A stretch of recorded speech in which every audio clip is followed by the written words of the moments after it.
સંસ્કારી નગરીમાં ખાખી પર દાગ લાગ્યો છે। મહિલા પાસેથી માંજલપુર પીએસઆઈએ ₹1.55 લાખ પડાવ્યા છે।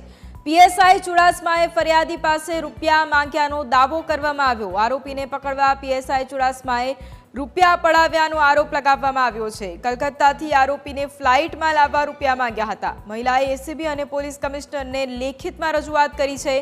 લેખિત ફરિયાદ બાદ પોલીસે તપાસના આદેશ પણ આપ્યા છે। પીએસઆઈને રૂપિયા આપવા ફરિયાદી મહિલાએ વકીલના ખાતામાં રૂપિયા ટ્રાન્સફર કર્યા છે। માંજલપુર પોલીસ મથકમાં મહિલાએ દુષ્કર્મની ફરિયાદ નોંધાવી હતી।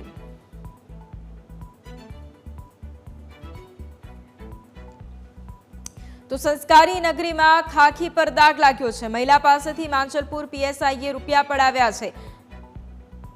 સંવાદદાતા દર્શન ફોન લાઈન પર છે। દર્શન, જે પ્રમાણે વડોદરામાં ખાખી પર દાગ લાગ્યો છે રૂપિયા પડાવવાનો આ બનાવ, શું વધુ અપડેટ? વાત કરવામાં આવે તો જે સમગ્ર ઘટના છે તે થોડા સમય અગાઉ આ જે ફરિયાદી મહિલા છે તેને પોલીસ મથકમાં દુષ્કર્મની એક ફરિયાદ નોંધાવી હતી। જે બાદ પોલીસે સમગ્ર મામલે તપાસ શરૂ કરી હતી અને આ મામલાની જે તપાસ કરી રહ્યા હતા તે પીએસઆઈ પર રૂપિયા લેવાનો હાલ આ મહિલા ફરિયાદી જે છે તેને આરોપ લગાવે છે।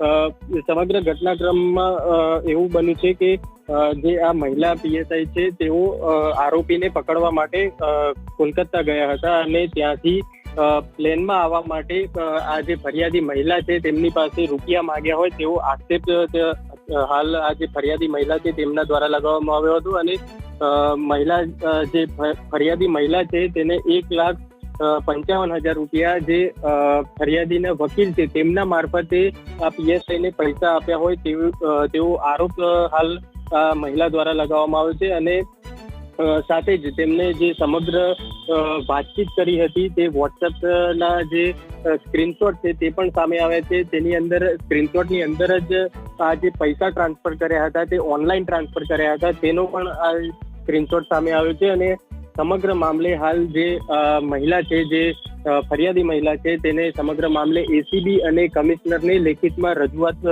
કરી હતી। જે બાદ એસીબી અને કમિશનર દ્વારા સમગ્ર મામલે તપાસના આદેશ આપી દેવામાં આવે છે અને જેની તપાસ પણ હાલ શરૂ કરી દેવામાં આવી છે। વૈભવી।